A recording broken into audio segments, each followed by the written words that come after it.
Lionel Messi আরও একবার প্রমাণ করেছেন কেন তাকে ফুটবল ইতিহাসের অন্যতম সেরা খেলোয়াড় বলা হয়।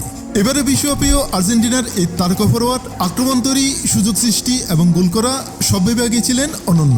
পরিসংখ্যান বলছে মেসি এই বিশ্বকাপে সর্বোচ্চ 26টি ক্রস করেছেন, যা প্রমাণ করে তিনি শুধু গোলদাতা নন বরং দলের আক্রমণ গড়ে তোলার ক্ষেত্রেও গুরুত্বপূর্ণ ভূমিকা পালন করেছেন।